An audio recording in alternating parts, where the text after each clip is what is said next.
Hello, everyone, and welcome back to Hands Across the Water. I'm joined here by my two co-hosts in strange locations. It has to say. We've got Andy Nichols here. He's in Vegas. Hi, Andy. How you doing? Hi, Tom, and good to be here out west here in America in Vegas. Yeah, I saw you outside earlier, and it looked absolutely beautiful. Where it's freezing cold here at the moment. So I'm glad you're getting a bit of sun. And any specific reason that you're in Las Vegas?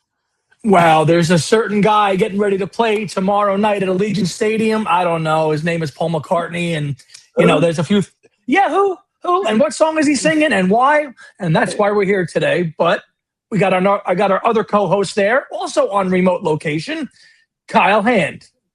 What's going on, everybody? Yeah, Slightly different location, not as quite as displaced as Andy is from Jersey all the way to Las Vegas, but just a podcast in the wild because nothing is off the table at Hands Across the Water, and the news never sleeps. No, it does not. So, Tone, what do you reckon? What were your first thoughts about Paul playing Help coming back out again for the first time ever, really properly live, right? Not counting that medley from 1990. The first proper live performance of Paul on bass playing Help. What say you? Well, I think it's great. I've got no problem with it whatsoever. Fantastic. It's probably the first time for about 60 years, right, that he's played bass on this song live. That's a sight to behold, is it not? Certainly is. Yeah. So I'm really looking forward to seeing him do it in Montreal. Hopefully it survives the set until then. But yeah, absolutely fine. We know it's a John song. He's done John songs before, including that one, and he's done. He did it in a medley with Strawberry Fields and Give Peace a Chance. He did A Day in the Life, which is mostly John's song, also with in a medley with Give Peace a Chance, didn't he? Around 2009, that tour, whatever that tour was. So he's done it before. What do you think? What do you think about it? I think it's great. I think it's Paul just carrying on the Beatles' legacy. I don't think it's any kind of claim to rewrite history or take ownership of a song. And yeah, it's really a John song. It's a real true bona fide John Lennon song. And I think it's just another way for Paul to carry a tribute to the man who wrote the song and his musical soulmate. There's nothing more, nothing less. It's a Beatles song being performed by a Beatle. And if he wants to, and he's never done it before, why not? Yeah, and it was also just a great jump start to the set. I was getting memories back from MetLife in Jersey, where he started with "Can't Buy Me Love," and I know that. I mean, he did that at all the shows, but that's what I saw, and it just was such a great beginning to the show because it's a classic early Beatles song that just has all this energy to it. Yeah, that one was penned by Paul. This one's penned by John, but it's who cares? It's not like he's starting with Let Me Roll It or Band on the Run. He's starting with just a 60s Beatlemania energy, and it's awesome. And it's awesome also that he's still putting new things into the set. He doesn't have to do that. No. I thought most of us went into it expecting either, A Hard Day's Night or Can't Buy Me Love, which has been the standard for a long time now. And he found a way to just give the fans a song he's never really performed live before on his own. I saw lots of social media posts after the first concert. Paul wows fans with the performance of Help for the first time in 35 years. And that was a bit BS because he did perform Help as a part of a medley in 1990, but it was a totally different arrangement in Liverpool, as Tone mentioned. So this is really the first time he's playing it, and I don't have any problem with it. I don't think it's rewriting history or anything. I think that Sean and I think the estate probably love the fact that Paul's honoring John by playing a Beatles song, one of the most heartfelt songs that John ever wrote, about where he was at that time, and Paul's playing it. So I just think that I think people sometimes have to just forget about analyzing it too much. Don't overthink it too much, and just enjoy the song and live in the moment. It's easy to criticize from far away, but live in the moment and appreciate that song. And don't watch a YouTube video of somebody's mobile phone watching it. Yeah, well, I mean, but what I don't understand is like, why? What about this is rewriting history? Like, do people not like? I feel like that's kind of not giving people like the smallest benefit of the doubt that they'll like understand the difference between a songwriter and a 80-something-year-old performing that song.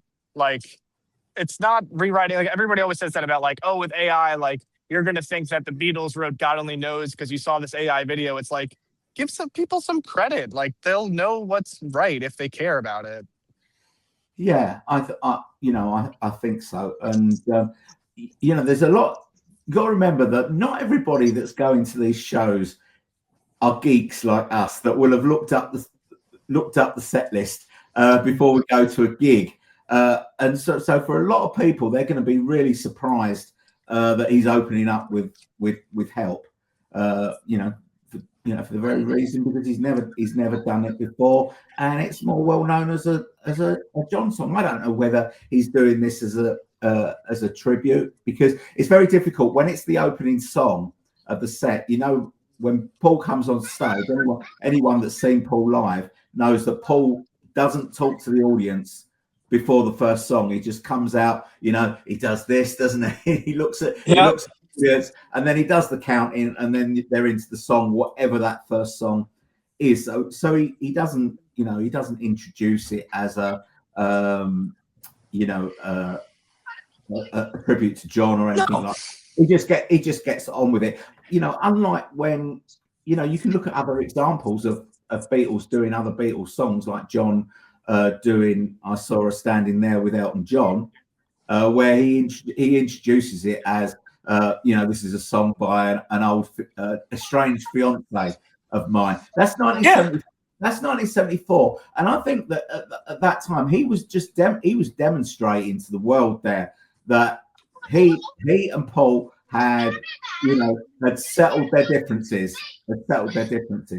So I think that was a statement that he was making by that as a Paul song. And I don't think that he needs to do it, because he gives a lot of, during his show, he gives a lot of credit to ex Beatles of let's hear it for John, after Here Today, let's hear it for George after he's done something. Obviously he doesn't have to do it for Ringo because he's still here, but he does that. I can remember you can go back to Tripping the Live Fantastic before he announces before he does Fall on the Hill. He said something like I want to dedicate this song to John and George and Ringo, without whom would not have been. So he does all this stuff, and he's perfectly aware that he's not the Beatles. He's just a quarter of the Beatles, but he is the one that is going out on the road. I know Ringo does it as well, but Ringo only does songs, does a handful of songs really, handful of Beatles songs these days, and he's going out there and he's doing wholesale Beatles songs. So in some ways he is the face of the Beatles, and he's trying his best to keep their name alive. I'm not sure right. That's exactly what he's doing. He's keeping the legacy of the Beatles alive in his shows. Now, Kyle, to address your earlier question, why do they feel like it's rewriting history? A lot of people feel that John Lennon now in the present day is year by year is a forgotten memory, right? There's that John Lennon is not in the stream of public consciousness anymore, and that as time marches on, less and less people are aware of what he did and what he accomplished. So by Paul playing a John song, they're viewing that as, hey, this is just another attempt. This is just another way for John to be forgotten about, which I vehemently disagree with. I think that the Lennon estate has done a great job of maximizing John's legacy, especially in the last 10 or 15 years, of making the most out of a discography that's available. I mean, I don't buy that. And Kyle, that's why I said that, because some people feel that he's being erased from history as time marches on, or John Lennon was a womanizer, or he abused people, or this, or all this stuff that's all fake. Yeah, but it would be more of an erasure if he didn't play it, right? Yeah. Like if Help just was never ever played, like I don't think anyone's going to be think that. I don't think anyone's really going to be thinking that he's stealing John's thunder by playing. But I just want to say that not necessarily to do with the song Help, but just songwriting in general. I think there is a really blurred line as far as songwriting goes, because normally the credit for writing a song, if you write the chords and if you come up with the chords and you write the words, then you get a songwriting credit, end of story. But with the Beatles and with other bands as well, other bands, I can sort of talk about the Rolling Stones as well, with Brian Jones, who's probably the best, most creative musician in that band. Never got a songwriting credit, but I'm sure he was involved in a lot of the arrangements. But Paul, George, and Ringo, whoever wrote the song, they didn't write it in its completion. So John wouldn't have written Paul's bass part in that song. He wouldn't have written Ringo's drum track on for that song. And so it's a collaboration. It's a collaboration, but someone has to, the one that makes the biggest contribution is the one that gets the songwriting credit. But in the case of John and Paul, all the songs are credited to Lennon-McCartney. And there you go, Tone. You just spelled it out, because you kind of explained that in great detail that John wasn't sitting there telling Paul, play the bass this way on the song. Paul's doing that, and that's why it's a Lennon and McCartney song. You can look at other songs as well where the contribution goes unrecorded as far as songwriting credit goes.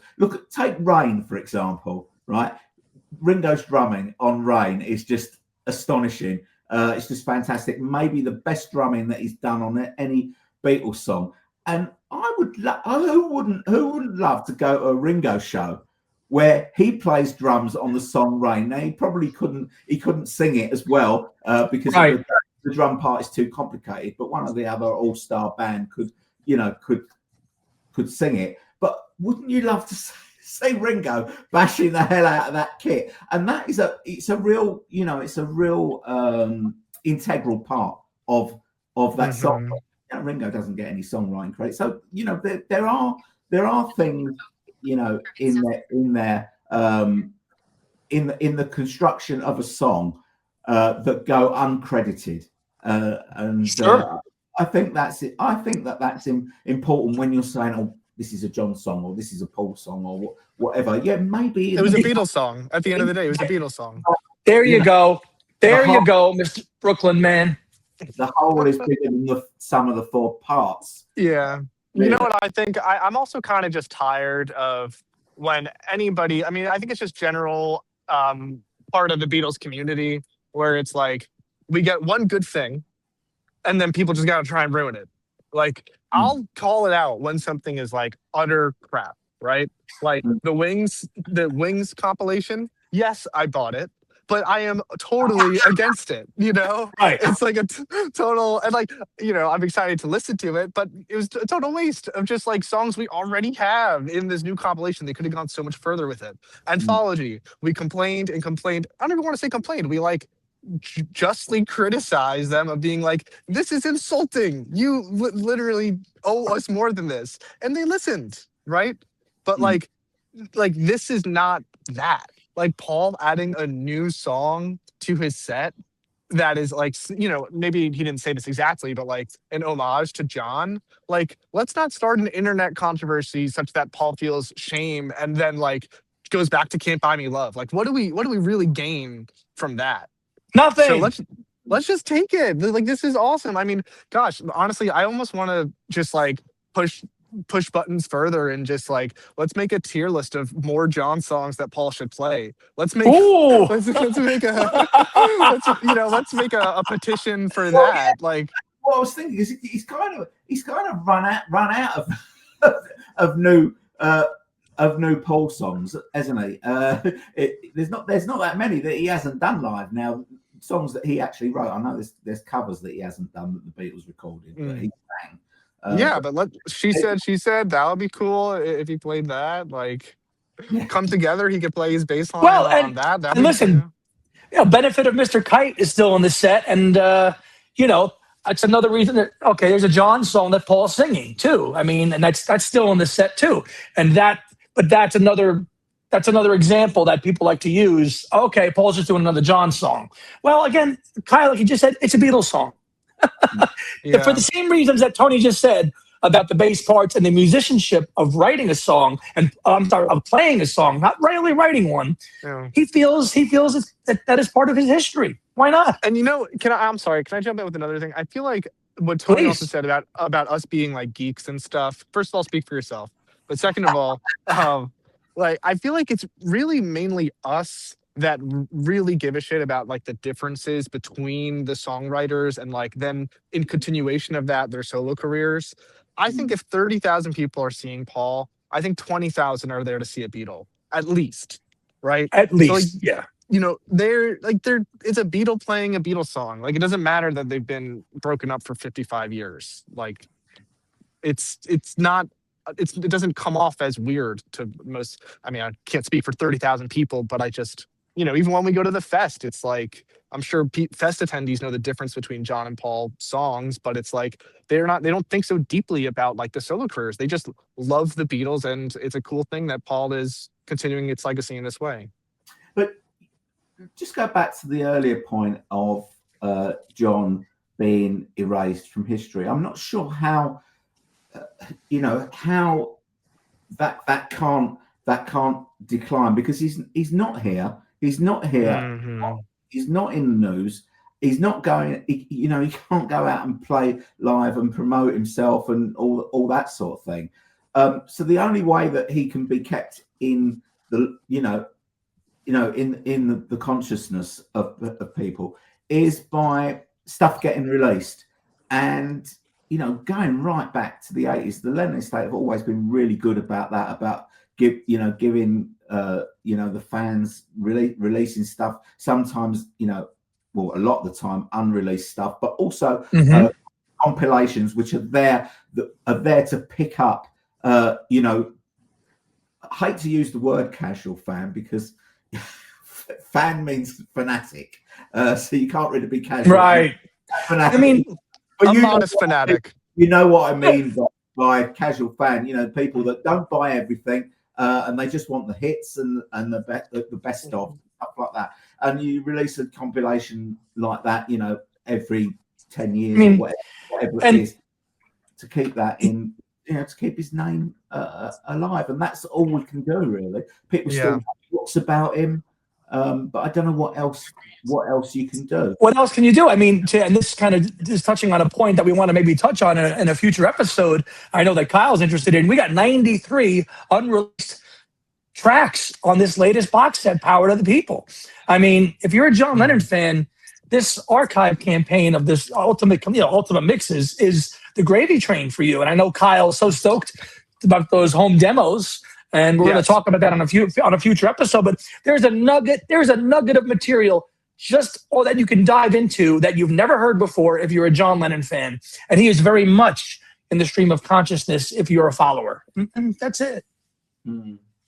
Well, so Andy, why don't you tell us more of all the places you expect to see Help played or performed in the upcoming weeks and months? Well, I think it's safe to say that it's going to stay in the set list for sure. I don't know if it's going to alternate between Hard Day's Night and Help. Somebody made a comment on a live stream, I think after the first night. Wouldn't it be funny if he starts doing Help, Hard Day's Night, Magical Mystery Tour, and like he actually does the movie songs to open up the shows?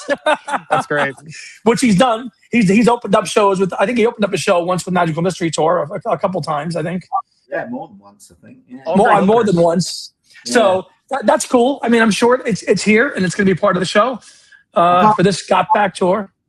I can't ever see him opening the set with Yellow Submarine though. No, wouldn't that be funny? The movie version. It's a John song. Oh, yeah, right. It's a John song. It's a John song. You can't do it. So no, it should be great. It should be great, and I'm really excited to hear it. I'm going to hear it live for the first time tomorrow, ever, and I'm really excited to hear it. And I'm going to hear it 6 more times, and I will enjoy it every single time that I see it, as I know Tony, you will too in Montreal. I'm very excited to good stuff, boys. See him do that. So, just sort of going back to the rewriting history thing. I think that I'm not saying it's rewriting history, but I think it's correcting history quite often because and the reason why Paul feels that he needs to do that is the way that the legacy has been presented by the media immediately after John's death. So it was kind of, John was the same, Paul was the sort of, the mamby-pamby, silly love songs and all this sort of thing. John was the rocker. He was the political peacenik and all this sort of thing. And, and Paul was lightweight in comparison. And I think that must have hurt. That must have hurt. And, sometimes I think the other thing was that, that John was the artist that explored, avant-garde and stuff like that. Sure. But Paul did it first, really, didn't he? He did. I mean, that's true about John, but I think Paul was kind of into it. Of course, he was. He was a bachelor. He was living on his own. He was helping fund things like the International Times and all that stuff with Barry Miles and all that stuff. And that, which didn't really come out until the book came out many years from now. And that's why Paul has wanted to set the record straight. It's not diminishing John. It's just saying, hey, look, this is history as it happened.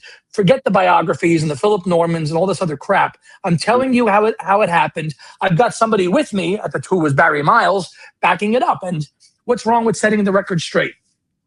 Yeah. I agree. Yeah. I think that's. I think that is okay. So it's not really, not really revising history. It's kind of correcting incorrect history. It's not. It's exactly it. It's not rewriting history. It's correct. It's making it factual. Yeah. Make no bones about it. John is my guy. Right, John is my. They're both all of them are my guy. But if I had to pick one, it's John. Right, but sometimes I just don't think Paul is treated fairly. But there is he's marginalized. Yeah, one thing. Oh boy, oh boy. One thing I want to ask you about is what do you think about when Paul wanted to change the songwriting credits to McCartney Lennon. We know that on the Please Please Me album, the credits were McCartney Lennon, and then by the next record it became Lennon-McCartney. They'd agreed that Lennon-McCartney sounds better than McCartney Lennon, which it does. But what do you guys think about Paul's decision to change that? Yeah. Well, I think when the first time he did it in '76 for Wings Over America, it was much more raw. The emotion was still there. Things were not great. So he wanted to put those 5 Beatles songs that he did. He wanted to stamp it and say, look, these are my songs. I've just seen a face yesterday. And I think it was more understandable then. The other time when he did it was on that live release back in the US/World, where they were redone McCartney, Lennon too. That time I could say, you know what, Macca, you probably shouldn't have done it on that one. By that time, John had been gone for 22 years. I think everybody knew what was what. I didn't feel there was a need to rewrite to do that on that release. And I don't think that was a wise decision to do that on that release. I don't know why at that time he felt, at the time he was 60 years old, to change the song, to reverse those songwriting credits there. And that kind of has quickly fallen under the radar there. Wouldn't you agree, Tone?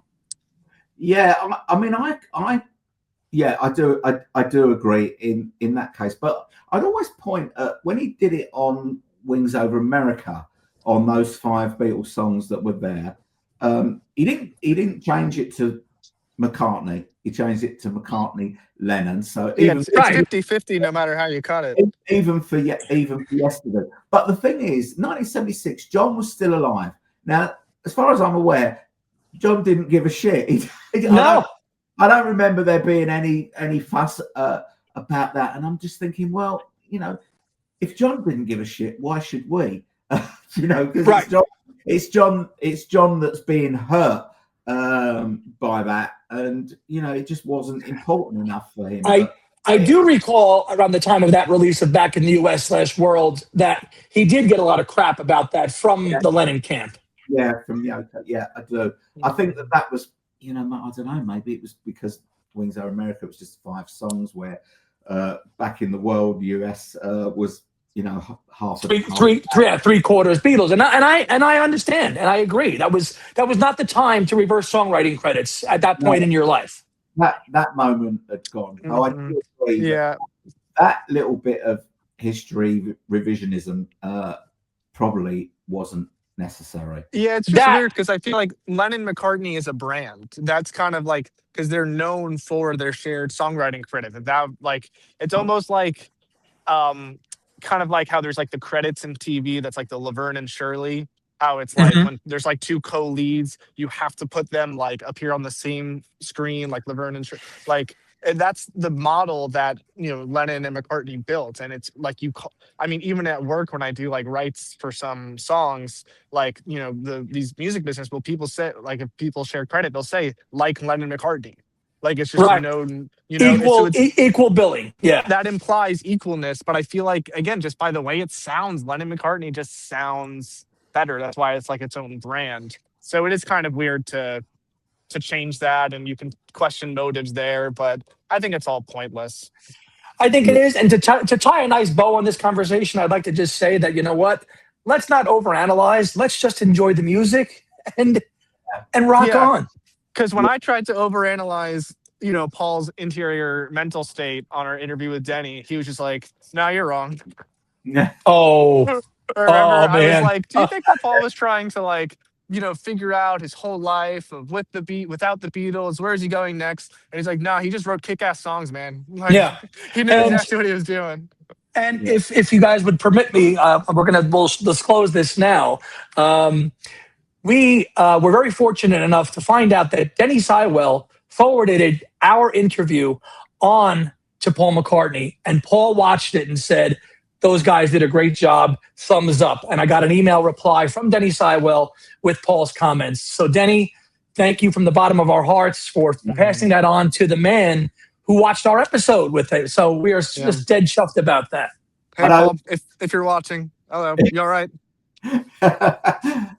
Yeah, I mean, the cool thing is, when we look at the viewing number of that video, we know that one of those views was Paul McCartney. Yes. Yeah, man. So, yeah. So he'll recognize you when he's going to stop the show. He'll be like, "Oh, you're that Hands Across the Water guy." Yeah, with this London Town shirt. Release it.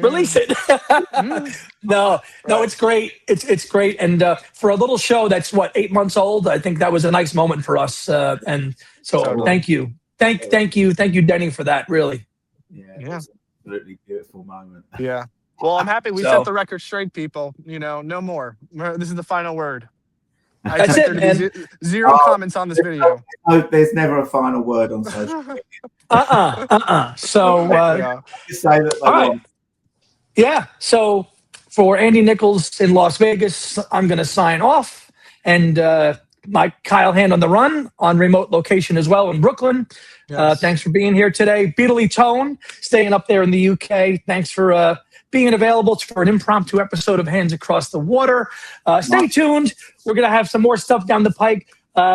Tony and Kyle are going to have Jesse Morell on, who Denny Sywell worked on My Love with on a future episode, probably when I'm on tour on the second leg of the tour. So stay tuned for that right on this channel. Young musician, and hear her take on My Love and what inspires her to, be influenced by the Beatles. And she's a Scouser. So look forward to that episode, gentlemen. Good luck. The continued legacy of the Beatles. That's what this show's all about. Yeah. Long live John. Long live John. Yes. Long live John, and peace and love. And we'll see you on the next episode or on the road. See you, everybody. See ya. Bye. Bye.